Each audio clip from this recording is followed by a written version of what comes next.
Good evening, everyone. Well, we're preparing to wrap up another busy day in Scotland. I think we got a lot done. We have a lot of good substantive meetings, and with my fellow leaders, and most of all, it was critically important for the United States to be here. At COP26, back in the Paris Agreement, raising domestic climate ambitions and demonstrating the commitment to support the rest of the world, particularly those countries that are on the front lines of the climate crisis. Today I spoke with leaders of forested nations, island nations, developing countries. My message to them was the United States is going to be their partner as we meet this climate crisis. And I want to thank the United Kingdom and Prime Minister Johnson for hosting us, hosting the world at a critical moment, as well as I met with Prince Charles, who's put together a very significant operation over the last 6-7 years of trying to bring in the private sector to work on a number of these issues. Glasgow must be the start, as you're tired of hearing me say it, but a decisive decade of action so we can keep the limit of 1.5 degrees within the reach of us and the rest of the world. We have to keep accelerating our progress. Today's agreement by more than 100 countries, representing 85% of the world's forests, to halt and reverse deforestation by 2030, is a great example of the kind of ambition we need, and the United States is proud to have initiated and supported it. For our part, the United States is going to keep raising the ambition and delivering the goal that we are reducing U.S. emissions by 50 to 52%, as Secretary Kerry's talked about, from the 2005 levels by 2030. This decade, we have to make significant progress. And by the way, I might note parenthetically, I can't think of any 2 days or more has been accomplished dealing with climate than these 2 days. Overall, the past 2 days, I've announced a series of initiatives that are going to make sure we hit the target of including today 2 new rules to reduce methane losses from new and existing oil and gas operations and from natural gas pipelines. Thanks to the effort of our joint effort with the EU, we've grown global methane pledge. Remember, I raised it when I spoke to the United Nations from 9 countries signing on to that pledge in September at the United Nations. More than 100 countries have signed on. It's about half the world's methane emissions, 70% of the world's global GDP. We've made commitments to promote climate-smart agriculture, spur innovation, catalyze private finance for a clean economy, and to drive high-standard, clean, climate-resilient infrastructure through the Build Back Better initiative. We had a great meeting today where we sat and talked about the whole focus of my Build Back Better initiative, which is adopted by the G7, was that everything should be focused on, as we help with the infrastructure of the rest of the world, which needs it badly, focused on climate. The example is if you build an oil well, if you build a gas or oil refinery, you're going to have that for the next 30 years. Well, why not invest now if we're going to provide for the help for nations in solar capacity or wind capacity? So the point is, although we also brought through the new President's Emergency Plan for Adaptation and Resilience. We called it, I'm getting tired of acronyms, I have to admit to you, but it's called a PREPARE. We're going to support climate adaptation efforts of more than 500 million people worldwide. We also released our overall long-term strategy that outlines how we'll get to net zero emissions by 2050. You know, we know that this must be a whole society effort. I'd also want to thank the representatives from the private sector and from labor and philanthropies, civil societies who are dedicating themselves to the climate action efforts we're all making here. That leadership, together with action by state and local and tribal governments, has been essential in the United States. That's why, despite the previous administration's pulling us out of the Paris Agreement and refusing even to acknowledge there was a climate crisis, we still brought down emissions during that period.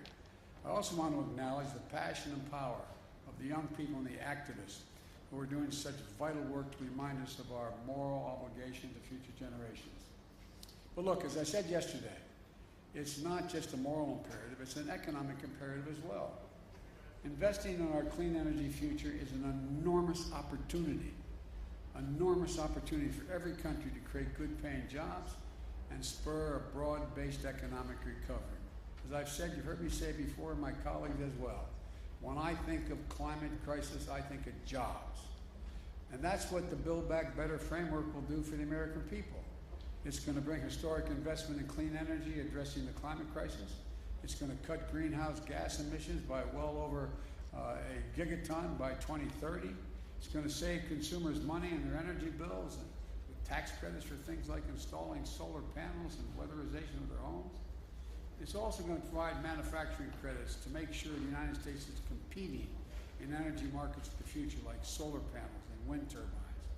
It's also going to accelerate electric vehicles and electric school buses and build a nationwide network of 500,000 charging stations to power them. It's about jobs. It's about competitiveness versus complacency. It's about making the world safer, cleaner, healthier, a place for our children and children all around the world to look to the future in a way that they can't now. And so there's so many other things that have happened today that I feel good about. But let me start, if you will, by I'll be happy to take your questions. Phil, you got a question? I'm watching on TV a lot. Thank you very much, Mr. President.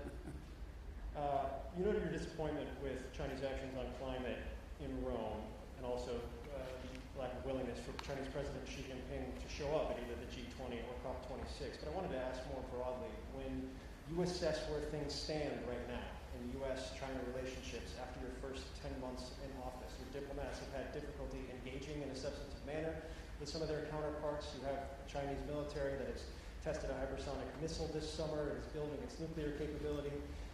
What is your general assessment of where things stand, and are you concerned that the potential for armed conflict has grown over the course of your first 10 months in office? Well, let me start off by addressing the first part of, if not the question, the statement.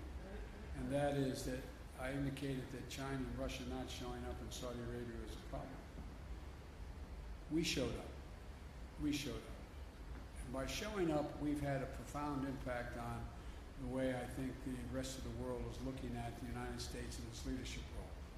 I think it's been a big mistake, quite frankly, for China, with respect to China not showing up. The rest of the world is going to look to China and say, what value added are they providing? And they've lost an ability to influence people around the world and all the people here at COP. The same way I would argue with regard to Russia. With regard to the more profound question about, am I worried about an armed conflict or some that accidentally occurring with China? No, I'm not, but I have had, as I've said before, and I think we've talked about this, Phil, but I may be mistaken, I think, as I've said, I look at China, and I've had hours of conversations with Xi Jinping, both in person when I was vice president and since I've been president, at least 5 or 6 hours worth of conversations on the telephone. And I'm going to be having a virtual summit with him. I've made it clear, this is competition. It does not have to be conflict. There is no reason there need be conflict. But I've also indicated to him, and I'm not reluctant to say it publicly, that we expect him to play by the rules of the road. We're not going to change our attitude toward Constitution, international airspace, international sea lanes, etc. We also have made it clear that we have to work on dealing with things like cybersecurity and a whole range of other issues. But I'm not looking for, I don't anticipate there will be a need for there be physical conflict. But you know, as you've heard me say this before, my dad had an expression.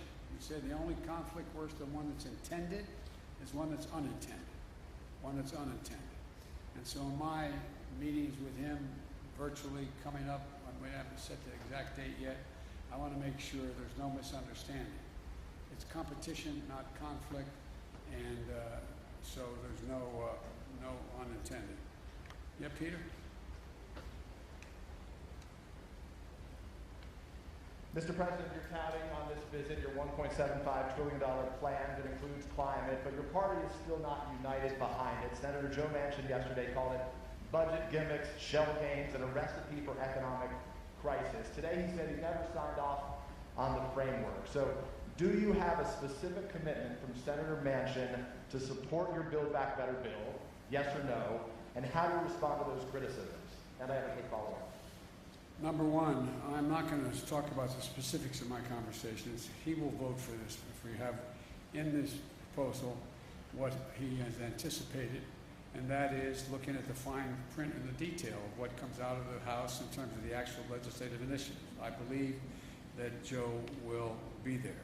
With regard to the issue of whether or not he thinks that he's worried about this being inflationary or going to be a negative impact in the economy, I think that I've made it clear to Joe, and will continue to, and we will, that as I've apologized for repeating, Peter, but 17 Nobel laureates on economics said it's going to lower inflation, raise wages, increase competition, create 2 million jobs a year, et cetera. And so I think that I understand that Joe is looking for the precise detail to make sure nothing got slipped in terms of the way in which the legislation got written that is different than he acknowledged he would agree to. But I think we'll get this done. You mentioned the word inflation there. You recently said you have no short-term answer to bring down gas prices. But as you know, it's not just gas prices now. Rents are up. The cost of everyday items are up. Inflation in the U.S. is at a 13-year high. So when specifically should Americans expect those prices to come down? Well, look, first of all, the significant reason why prices are up is because of COVID affecting the supply chain. I mean, I know you, I'm not trying to be instructive. I know you know this. Number one. Number two, if you take a look at, gas prices, and you take a look at oil prices, that is a consequence of, thus far, the refusal of Russia or the OPEC nations to pump more oil. And we'll see what happens on that score sooner than later. Number three, I think if you take a look at what we're talking about, you look to this coming Thanksgiving. We're in a situation where we find that we are in a very different circumstance. Last Thanksgiving, as I said, this year we're working on a supply chain issue. Well, last Thanksgiving, I sat down with my wife, my daughter, and my son-in-law. This Thanksgiving, we're all in a very different circumstance. Things are a hell of a lot better, and the wages have gone up higher, faster than inflation, and we have generated real economic growth. It doesn't mean these dislocations aren't real. They do affect people's lives. For example, one of the reasons why I decided to talk about the need to deal with the operation and the gouging that occurs in some of the pricing of beef and chicken and other things is that that's why I think that's why I indicated to you we're going to look at whether or not there's a violation of antitrust laws and what they're doing. So there's a lot to look at, but the bottom line is that I think and anyone who would prefer, as bad as things are in terms of prices hurting families now, trade this Thanksgiving for last Thanksgiving. Jen Epstein, Wall Street Journal. Excuse me. I beg your pardon. Bloomberg. I hope I got it. I got it. Thank you. Especially since my granddaughter works for you guys in a different circumstance. So I got it. I'm in trouble. Well, I'm going to ask a very Bloomberg question to begin, which is, have you decided who you will nominate to chair the Federal Reserve Board? And if not, can you speak a little bit about what you're thinking about if you consider your choice for Fed chair and the other seats that are open? This is the latest that a president has gone without nominating somebody the year before a nominee needs to be selected. And are you concerned about potentially having a short timeline, especially if you're not going to re-nominate JPEG? No, no, and no. No, I'm not going to discuss it with you because that's in train now. We'll be making those announcements fairly quickly. It's been in train for some time, number one. Number two, I also would indicate that I think we're going to have plenty of time to make sure all the major nominees are able to be cleared in time that where their terms would expire. And number three, I've given a lot of thought to it. And I've been meeting with my economic advisors on what the best choices are. We've got a lot of good choices, but I'm not going to speculate now. Nancy, CBS? I think you had your hand up. I'm sorry. Did you? Thank you very much, Mr. President. Some of the commitments you made here won't happen unless Congress passes future legislation. How do you convince Republicans and even some Democrats to get behind more spending if they look at this conference and say, China isn't meeting these global goals, Russia doesn't intend to meet these global goals, India doesn't plan to, why should we? Because we want to be able to breathe and we want to be able to lead the world. Look, I mean it sincerely. I think, presumptuous of me to say, talk for another leader, but the fact that China to assert, understandably, a new role in the world as a world leader, not showing up, come on. The single most important thing that's gotten the attention of the world is climate. Everywhere. From Iceland to Australia, it just is a gigantic issue. And they've walked away. How do you do that and claim to be able to have any leadership now? Same with Putin and Russia. His tundra is burning. He's in a literally the tundra is burning. He has serious climate problems. And he is mum on the willingness to do anything. And so I genuinely believe, and I mean this from the bottom of my heart, when I said at COP7, at the G7, that America was back, people wondered whether, is that really true? Well, we were able to change the dynamic of a lot of things coming out of the G7. I think, what I'm about to say sounds often self-serving. 2 world leaders came up to me today and said, thank you for your leadership. You're making a big difference here. You're moving people. I think you and I talked about that, John, with one of the folks talking to us. And so I think the fact that America showed up and decided to lead and laid out clearly what it wished to do. For example, as I said, the mere fact that we were able to, go from 7 or 8 people, countries talking about, maybe it was as high as 14, I don't remember the original number, to deal with the whole notion of methane. Now 100 nations have signed on. 100 nations have signed on to reduce methane by 30% by 2030. And methane is 25 times more toxic to the environment than CO2. So we're making real progress. Or the deforestation issue. Look what we're doing. Look what we've been able to put together. And in addition to that, one of the things that I feel the best about, and I don't claim any unique credit for it, but I think that we've gotten for the first time a combination of, in dealing with the international problem and that circumstances affect all nations, that we've not only gotten countries off the sideline in terms of making significant financial contributions, but literally trillions of dollars worth of the private sector jumping in, knowing they've got to play and they're going to play an incredibly positive part in dealing with these problems. It's real. It's genuine. And so I just think that, that old bad expression, proof of the pudding's in the eating. I feel confident we're going to get done what we have to do at home in order to deliver. And lastly, if you take a look at what economy is growing, the United States, it's growing. It has problems, mainly because of COVID and supply chain, but it's growing. We've created over 6 million jobs. We're leading the world in terms of the fastest growing economy, major economies.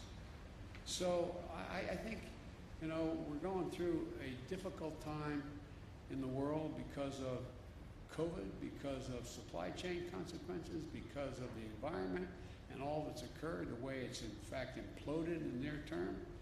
But as I said to you earlier, and I really mean it, I think it presents a gigantic opportunity, to, in a sense, press the restart button and move in a direction that I think the vast majority of countries, and look, I'm sure you interview other world leaders that are here, the vast majority think this is an opportunity. They're not quite sure exactly what to do, exactly how to do it. Not that I have all the answers, I'm not implying that.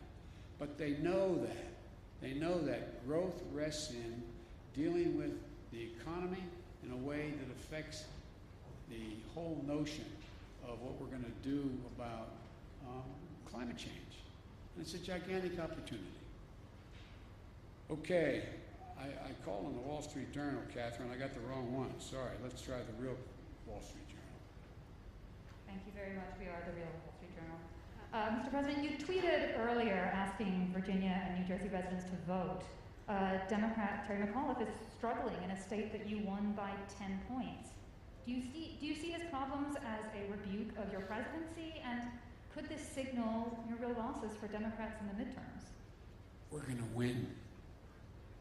I think we're going to win in Virginia. And you know, you're reporting it being close. The race is very close. It's about who shows up, who turns out. And granted, I did win by a large margin. But the point of the matter is that I think that this is going to be, we all knew from the beginning, this is going to be a tight race. And it is tight. And it's going to get down to turnout. And it's going to, my guess is I'm going to be landing at 1 o'clock in the morning East Coast time. That's probably about the time we'll be hearing what the final results are. I think we're going to win New Jersey as well. But look, you know, the off year is always unpredictable, especially when we don't have a general election going on at the same time. That's been the case up and down, you know, for a long time, especially as Virginia's turned more and more blue.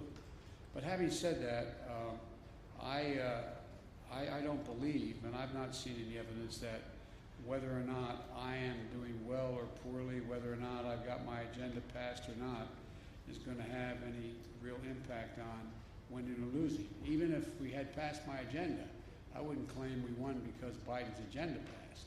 So, but I think it's I think it's going to be very close. I think it's going to get down to, as you all know, turnout.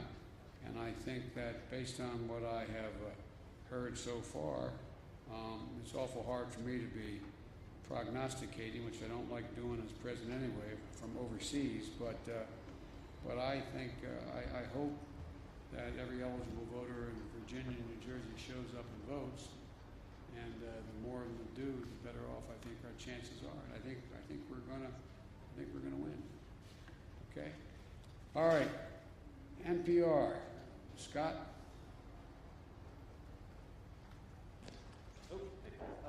You mentioned climate activists before, and I want to ask something about that. You're touting agreements, other world leaders have touted agreements, but the atmosphere around the conference here is skeptical, and it's pretty angry. Climate activists feel like decades and decades of COPs have led to broken promises, and they feel like even if all of these goals are reached that you're talking about the last few days, it's just not enough right now. And I'm wondering what you would say to the people outside who are really angry at this conference, especially at this moment, where Joe Manchin has expressed, has created more doubt that your climate legislation will pass, and you've got a very conservative Supreme Court about to take a look at whether your EPA can regulate greenhouse gas emissions. What's your message to people outside who just worry this all isn't enough right now, given the crisis? Well, first of all, I think anyone who is focused on the environment should be worried. We've got a lot more to do beyond what we've done. We've done more than we've ever done, though. That's the point. And more has to be done. And I don't find, I didn't have a single member of this conference come up to me and say, Are you going to pass what you have, and what do you think is, how's that going to affect it? What are you going to do? What they're looking at is what in fact has happened in terms of everything from dealing with deforestation to what we're going to do on Build Back Better and how we've been able to focus now. I mean, when's the last time you heard world leaders sit down together and agree that what they're going to do is when they deal with the needs of the infrastructure of other countries, that they're going to focus first and foremost on whether or not what the climate impact is on that.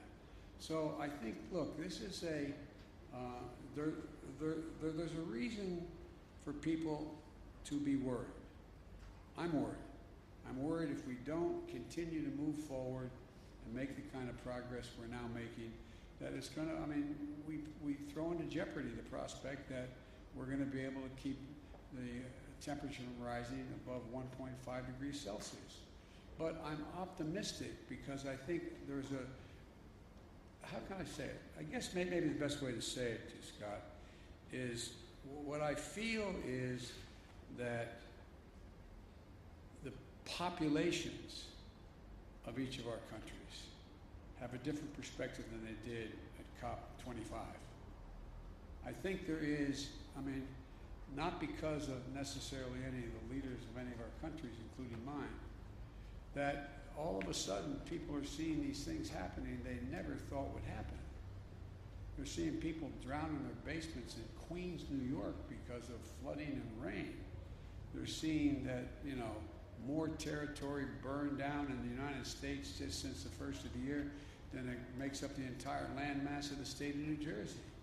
They've seen hurricane with top winds of 178 miles an hour. I mean, so they're looking at these things. They're seeing more, the water's warming. They're seeing a whole range of things occurring around the world that haven't happened. And it's sort of like, whoa, whoa. Because I don't get what I used to get when I started to read. There's no reason why anyone would remember this.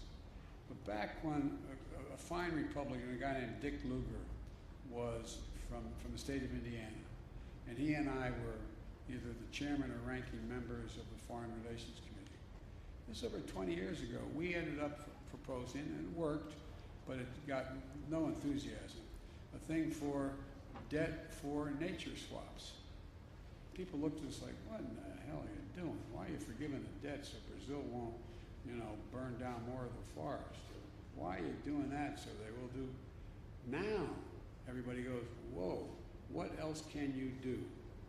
What else can you do? So I think there's a whole different attitude that's out there. And I think this is being led, and I'm not being solicitous here, I think this is being led by, my granddaughters and their friends, that generation. I think they're out there going, whoa, and they're having a profound impact. Having a profound impact on their parents and their grandparents about what's happening. And then all these climactic and climactic things have happened that people are now paying attention like they never did before. So, you know, there's a lot more to do, and it's going to determine whether or not we're going to be able to fund what we're talking about. But, for example, even if the funding didn't come from some of the governments, you have the private sector now engaged where they're talking about investing, literally the need to invest over trillions of dollars out off the sidelines. It's bankers that are now deciding they got to. I talked a long time ago with you all about that you have major corporate America pricing in the price of carbon. It matters. So things are changing. We just have the right stewardship and enough sense as world leaders to get it right. So thank you all so very much. Appreciate it.